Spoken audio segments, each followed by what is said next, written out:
stuff from the talk I gave at RSA this year. And it's essentially advice from one guy who really loves logs and spends a lot of time in them to other people that also have logs. Several years ago at RSA, when APTs became the big scary buzzword of the year, I went to several presentations, and at RSA you have to end your talk with, by the way, are we working on the recording? I should have checked. We're good, okay. Because I'll just roll along unless someone stops me. But you always have to end an RSA talk with an action slide, which is, it can't be vendor specific, it can't be pumping your solution, it has to just be advice that those people can take home and immediately apply in their environment and be safer. And the way that all 6 group discussions, panel discussions, and presentations ended in talking about APTs was, you got to love your logs. Okay, you can't rely on the vendor to catch stuff for you in this kind of a scenario. And so the more alert you are and the more familiar you are with what's normal in your logs, the better you'll be at catching stuff. So that kicked off some thoughts in my head, and one of those thoughts was, it would be really cool to do a talk where the whole talk was action slide stuff. Not focused on any particular tool, but just principles that you could use in your defense. And so that's where this came from. So we've got a fundamental problem here in IT, and it hits us over and over again. And you'll hear this, like the user is the weak link in security, there's no patch for stupid, yada, yada, yada, right? We all have users who are trying to keep safe. We put up defenses. This is a blue team talk, if you can't tell. We're trying to keep them safe, and yet there are some users that, whether it's out of curiosity or stubbornness or stupidity or what it is, it's something human, though, and they want to get outside the fence. So one of our field engineers heard the talk, and he found this picture and sent it to me. It was just a classic. I had to put it in there. The bad guys will never catch me. And then so I started to think, well, there's a way we can use this. Okay, and I'll tell you how. I like stories, and so let me tell you a foolish zebra story. This is how this all started, well, the actual trigger. So several years ago, there was a really cool malware network that I was following. I call it the Dangerous Wares Network, because what they had done is they had set up a whole bunch of sites that looked like they had wares available. I'm just going to show you some of them. Some were called download portals. This one was a movie site. You can get not just like softwares, but movie wares. And some of them were couched in terms of a software review site where you could read about the software. And I like this one. That's like, this is the bubbly little friendly wares portal. Like, if I were doing a wares portal, I would not use this kind of a design scheme. I would like make it look more hackerish, right? But they made it bubbly. Okay. So the idea is that Google and Bing and the other search engines are very agnostic toward things like porn and wares and anything else going on. And so if you search for something, they will return a list of sites that claim to have that sort of content, right? And so the way this network worked is they set up dozens and dozens and dozens of these fake sites, got them indexed by the search engines, and these sites did not host malware. And so they stayed in the search engines for a long time. They were very sticky. There was no one complaining, hey, Google, take this down. This is evil. And what would change day to day, every day, that constantly the list of the programs that were being featured would change, but the links always took you off-site to go get the wares, right? And what you always got was malware. And it was named to match whatever it was you thought you were clicking on. Okay, whether it was a movie or a Windows antivirus program or whatever it was, you got back something named just like that. And so I was always wanting to know if any new sites like this came online, right? And I also wanted to know where they were pointing that point in time. And so I spent a lot of time watching this network, and if I saw the links on these sites that I followed change as far as where the destinations were, I knew, oh, they've got a new malware server online. And if I ever saw traffic to one of those new malware servers that wasn't coming from one of these sites, I know, oh, they've got a new wares site online with the fake bait, right? So it's a little virtuous feedback cycle. Okay? And so one day in the logs, one of my users was going out to grab one of these malware payloads. And we always assume, we give our users the big benefit of a doubt, we assume they are not deliberately going out to infect themselves. Okay? That may be a leap for some users, right? But they're doing something else and the malware happens. And so my particular area of interest in life is studying those vectors. How do the bad guys get the users diverted from something innocent and worthwhile, or at least not too time wasting, and get them to the malware? And so I jumped back to see where this guy had come from. Because again, like I say, if there's a new one of these sites back then serving this, I want to know about it. And I recognized the name of the site that the guy had come from. And I said, now wait a minute. If I'm pretty sure that I recognize the name of that domain. I think I personally rated that site as malware, as one of these, like months ago or a week ago, or like, a long time ago. So I checked the database, and yes, Chris Larsen had indeed rated that site as malware like 4 weeks ago. So I thought, well, how did the user get to the site that we already knew was an evil site to even click on the link to go get what he thought was his Microsoft Excel cracked version? And so in going back and reconstructing the whole chain, he had started at Google. He had searched for Microsoft Excel cracked version. Google had presented him a list of sites that said they had that. He'd clicked on one. It was one of these. He'd gone there. He'd scrolled down. He'd found the Microsoft Excel link. He'd clicked it. Now, So he had clicked on the link in Google, and then he was trying to get to the site, and then this was one of our K9 users.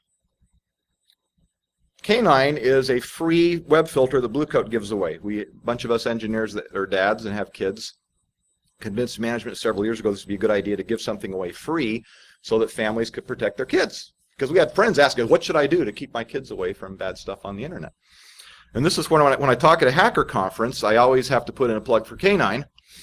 Because A, it's not RSA, and because B, a lot of hackers like surfing porn, and they've never thought about putting a web filter on their own computer, right?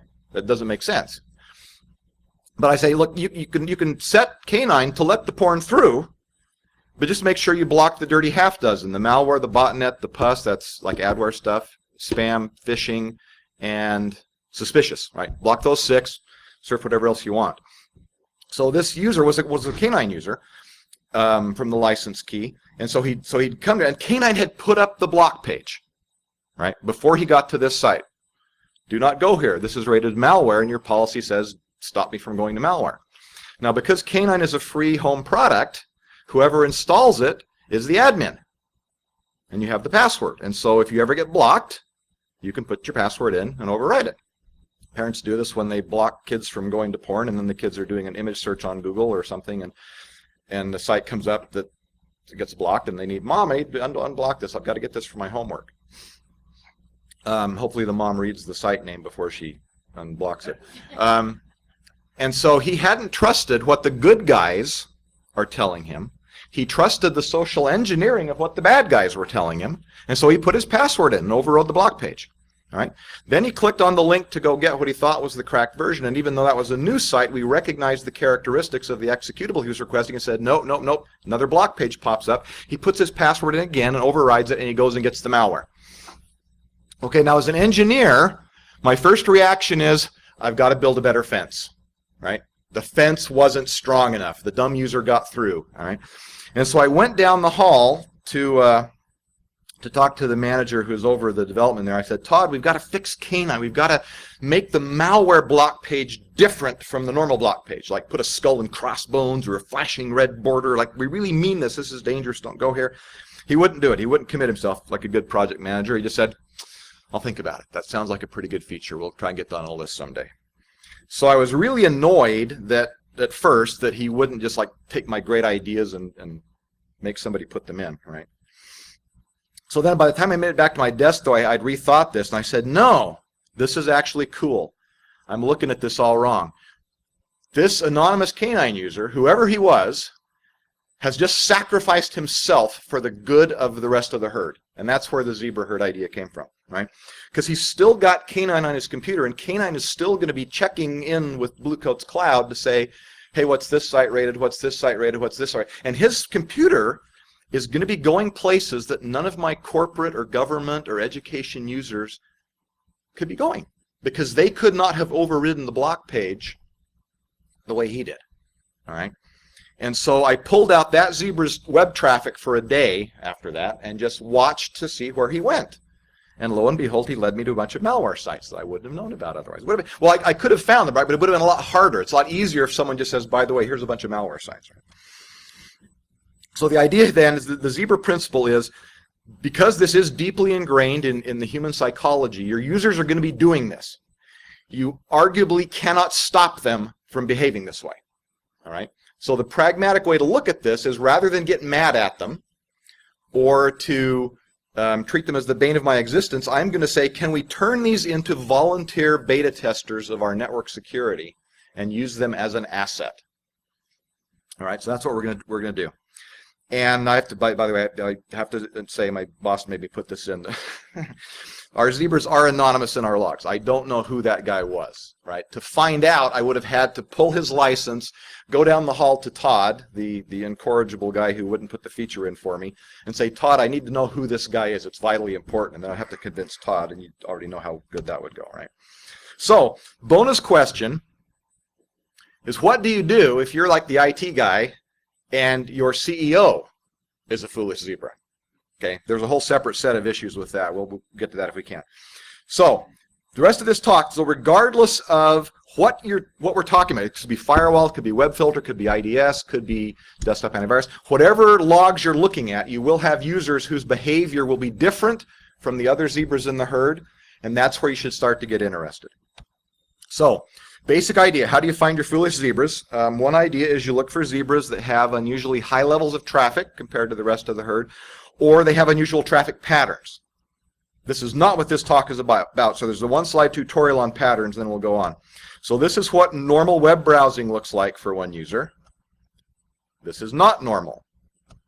And this is not normal. So if you see stuff like that, go investigate. What we're instead going to spend the time on is talk about risky areas, okay, especially if we're in the area of web filtering, which is where I play. Then you want to know, are there certain areas that are riskier than others? And the answer is yes. I'm going to tell you about those. And so we want to identify those kinds of areas and look for zebras that are trying to get into those areas or that have a lot of traffic compared to the other zebras. And so this is where your security team would get together. And we're thinking about APTs, right? You say, okay, let's pretend the bad guys get a footprint in our network, right?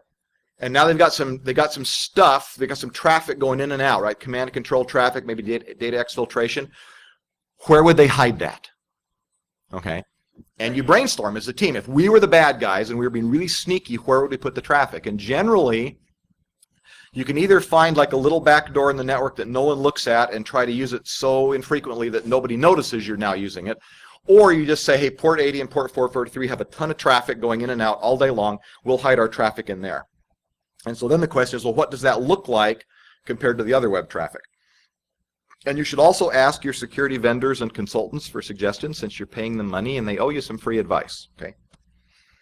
All right, so into the electronic jungle we go in search of foolish zebras. So if you were to come to me and ask me where a good place to start looking for risky zebras in your port 80 and port 443 traffic, here's what I would tell you. Our suspicious category is a good place to start looking. So what we put in this is sites that we think are up to something, and you can quote me on that. We think this is an elevated risk area, significantly enough elevated risk area. And generally the stuff, we try to put stuff in here that we think is probably malicious, but we haven't confirmed it yet. But again, we know they're up to something, right? That's principle one, and we think it's probably malicious, we think it's risky, so we're going to call it suspicious pending more data.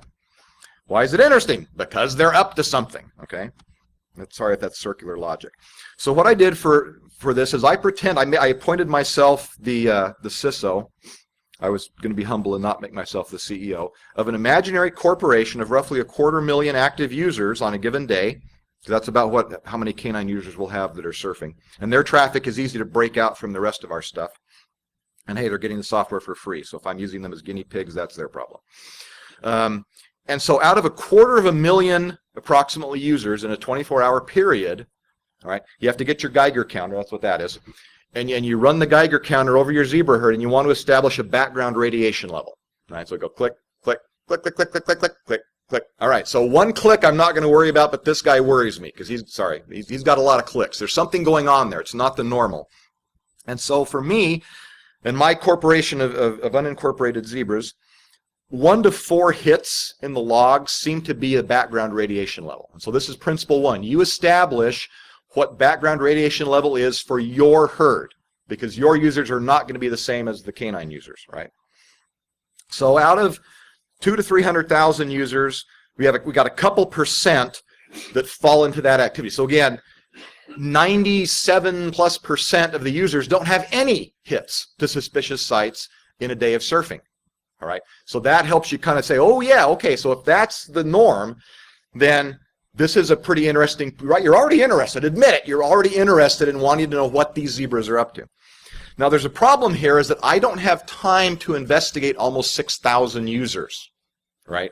Right, you run into this if you're a sysadmin and you got logs, or your security guy got logs to look at. I don't have time to look at all that stuff, right?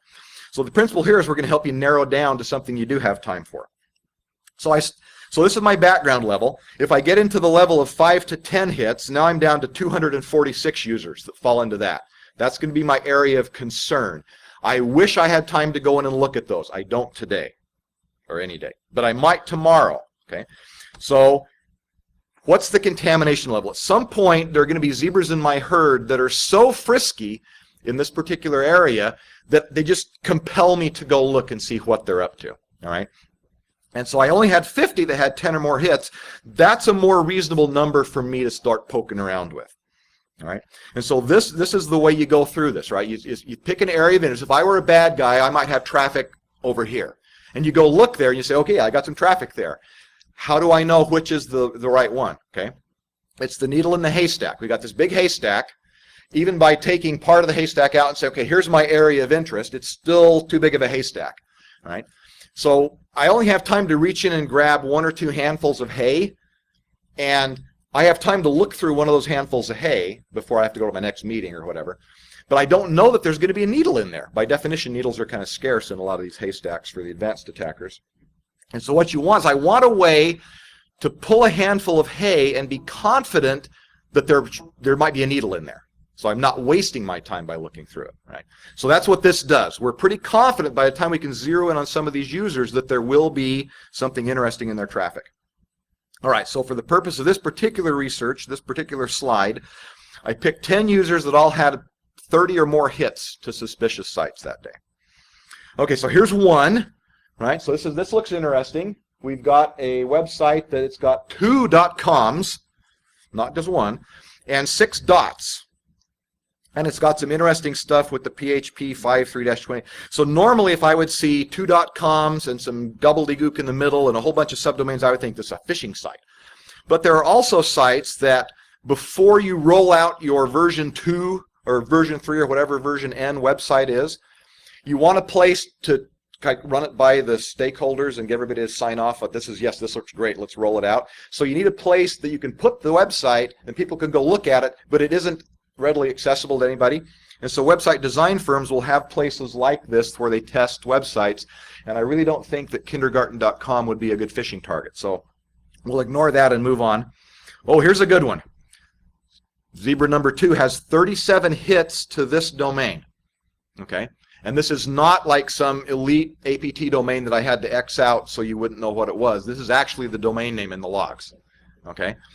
Now, clearly there's something going on with this zebra, all right? But this fails one of the tests of what I'm looking for. Like if I'm looking for an advanced attacker, that to me that implies stealthy. This is not a stealthy domain, okay? So I'm not expecting this to be some secret APT guy. But I definitely want to poke around a little bit more in that zebra's traffic, okay? Another guy, 65 hits. It's also the same domain. We rate it suspicious, and it's apparently a part domain if I go there, right? Google ad bait and stuff. So it's got a weird name. I'm thinking, okay, there's no reason, because there's nothing else on the site. It's just this page that has some Google ad links on it. So there's no reason for the guy to go there 65 times unless there's something on his box that's sending him there 65 times, right? So he's got something on the computer. Next guy, 375 hits to suspicious. You can already see this is way out of line even with the other foolish zebras, okay, which is, again, something you're looking for. Even within this little group of 10 users, that are way out of line with the rest of my user base. There are guys within the group of 10 that are way out of line with the other guys, so they're automatically more interesting. And then I see, oh, he's going to a ton of .ru sites. It's a guy in Russia. Well, the .ru world is a garbage dump. And so I'm thinking, okay, that's going to be a piece of work. I don't want to spend time on that guy right now. Let's move on. Okay, this is better. 391 hits to a variety of names. They're randomish, botnetish looking names that never resolve. Okay, all right, that's good. We like that. And then this was the top guy. 663 hits, short but ugly domain names. Again, they never resolve. Now, I flagged 3 of those with asterisks because that's what I'm looking for. Now, what I'm looking for in my work day is different from what another network guy might be looking for within a specific corporation. What I'm looking for, because again, this is the suspicious, is where we know they're up to something, but we haven't really zeroed in on what. And so this is a great place to go prospecting for breaking botnets, right? Breaking as in the sense of like breaking news, not like that comes later. After we've broken the botnet, then we can break the botnet. So clearly all 3 of these users' computers are infected with something, which i.e. a botnet, sending out traffic or trying to send out traffic. And yet there was no traffic in those 3 users' logs that day that we rated as botnet. Okay? So clearly, if they've got a bot on their computer, but it's not known by Bluecoat to be a bot yet, we have accomplished our mission. We have found 3 new candidates in less than an hour of searching that give us something to go dig into and say, these 3 could be new bots or new versions of bots that we haven't got yet. And it's hard for me, doing normal kinds of searches, to find bots ahead of my bot team. But I try to do that. This is like 3 wins in an hour for me, where I can go to the bot team and say, how come you guys didn't know about this? Right? So that's what I'm doing. And so for each of these, you identify the users, you identify the really outlying users, you zero in on what's going on, and then you go look at the rest of their traffic for clues. Okay. So these are great examples. Again, the example of reaching and pulling out a handful of hay. When I see a user that's got hundreds of hits to suspicious, I'm very, very confident that when I pull out just his traffic as my little handful of hay and carefully go through it, I will definitely find something interesting. I will not be wasting my time. Yes, question.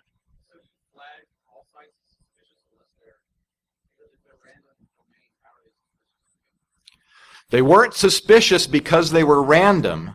Okay, these were flagged suspicious by one of our automated systems because of 1 or more factors, which might have included. We do have a module. Actually, I have a couple of modules that look at the domain name themselves. So if they're using a domain generation algorithm, DGA, there are a number of vendors have this. It's not unique to Bluecoat. Well, ours we think is cooler than the others, of course, but and so we applied for a patent on what we're doing because we couldn't find any prior art.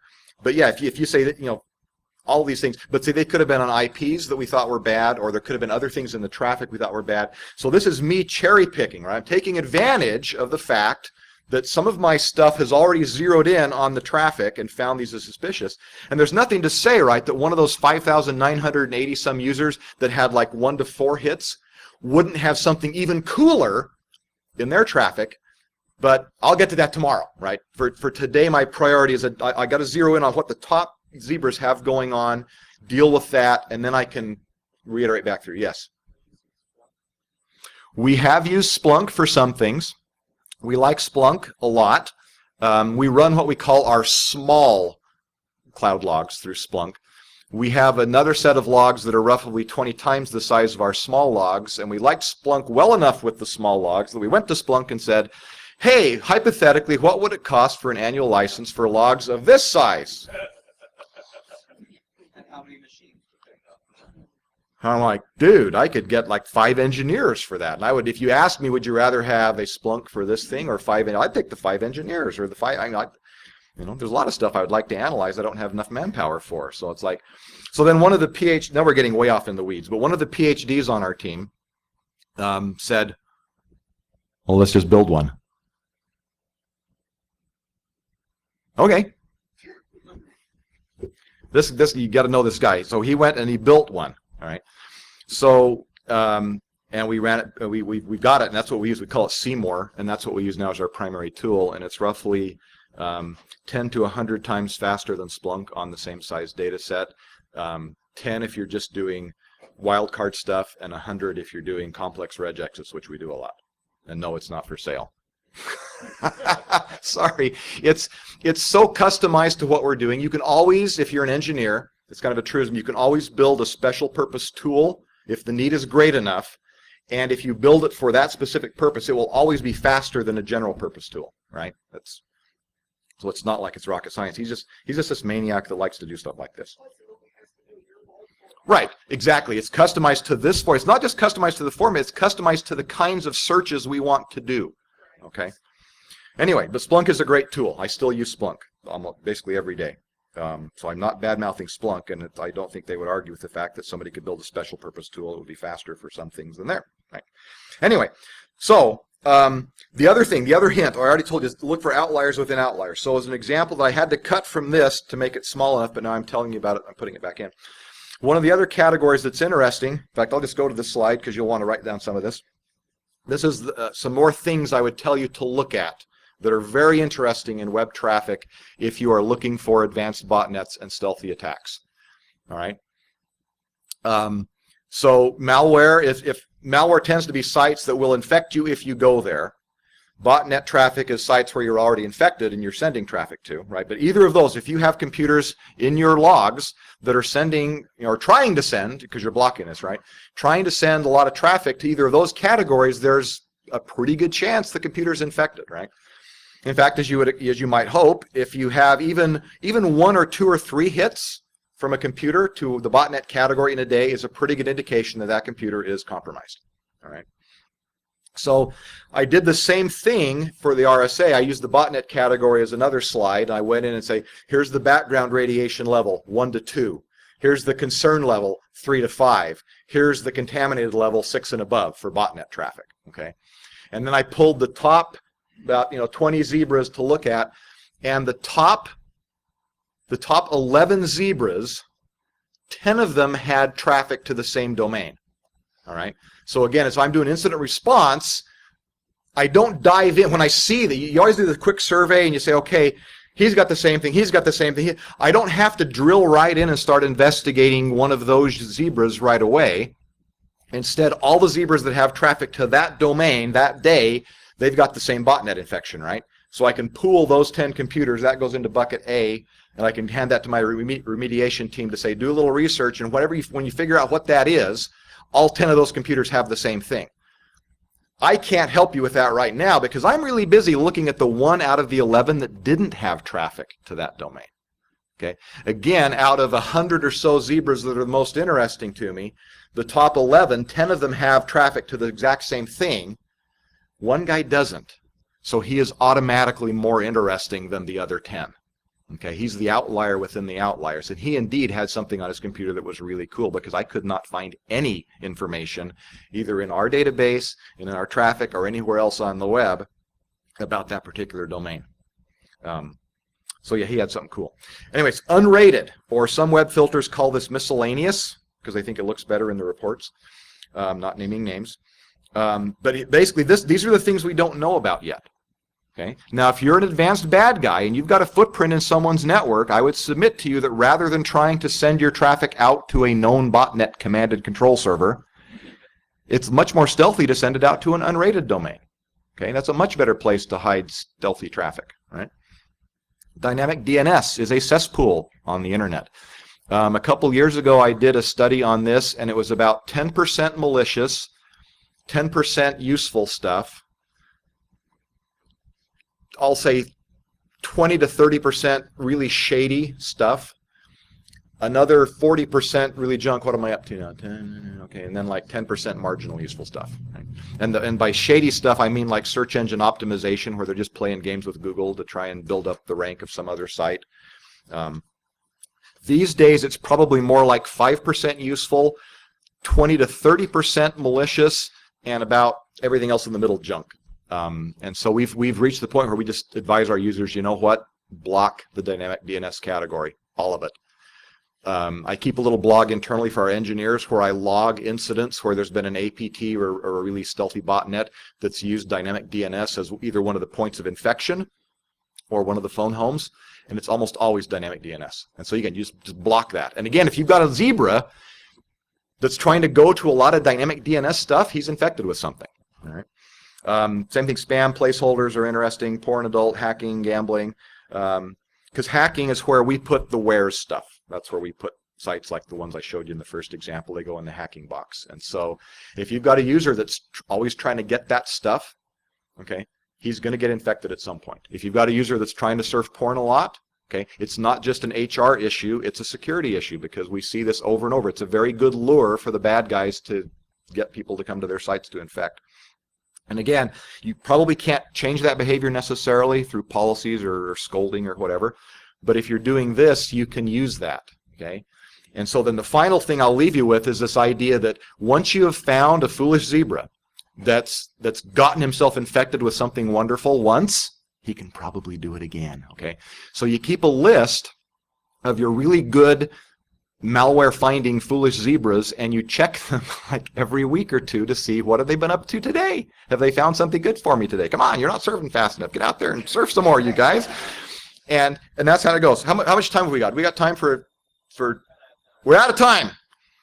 If your CEO is a foolish zebra, okay, it's hard. So we'll just throw us up here. The idea is you need to have your pool of foolish zebras that are good at finding malware, and you put all of your senior executives into the same pool. You also put your own people, your IT people, your security, into the same pool. Politically, that makes the medicine go down a lot better, all right? And then whenever anyone is doing incident investigation and you're looking through the logs and you find a foolish zebra, then you just check, is this a VIP zebra or a normal foolish zebra? Normal foolish zebra means that investigator can go ahead. If it's a VIP zebra, he has to ring the bell and say, ding, ding, ding, I need someone that's authorized to investigate CEO, whatever, traffic. And then you let the VIP know, right, to build awareness, A, this is what my team does all day, and B, hey, maybe this is how they tricked you, or, you know, we're investigating this, we're not sure how this got into your traffic, but help us reconstruct what you were doing, right? That builds the awareness. It might make them into a smarter zebra. I think that's all the time we have, but some of this is on our blog, and I'll be happy to take questions if you have them.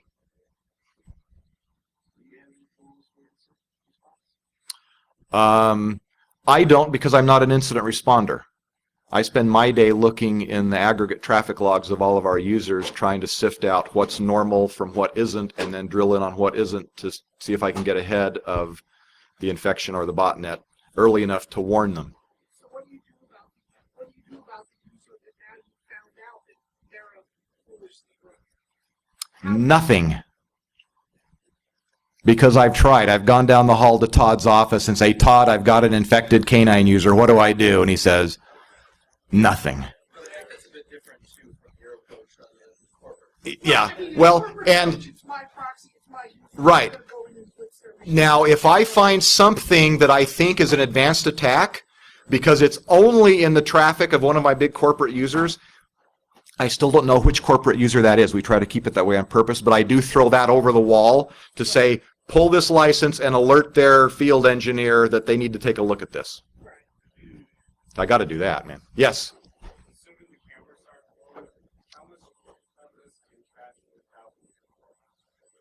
What do you mean? All I have to work with are blue coat logs. That's who I am. I mean,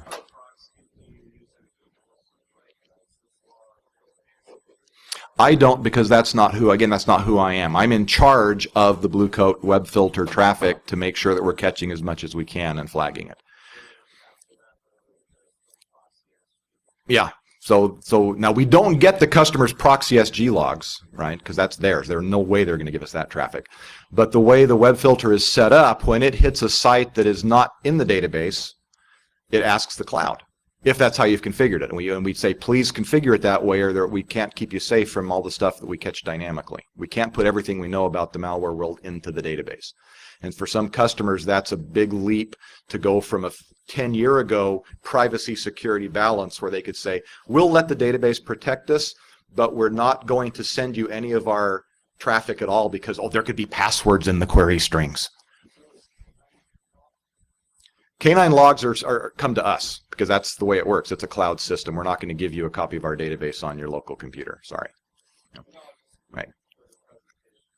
Yeah, so I was using canine logs because they're very convenient for me. I can separate them out very simply from everybody else and make them my little corporation.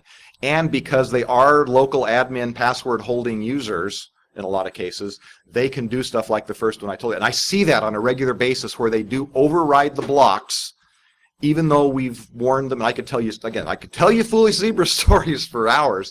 But we can use that. I can use that ability, and so I still do this on a regular basis. This is my own dog food. I mean, if I'm doing an investigation on malware A, and I see that there's a canine user that's in the thick of that traffic, I will come back after I wrap up investigation on malware A, and I'll start malware investigation B based on that guy and what else he's got going on. And they always give you good stuff. That's what they do.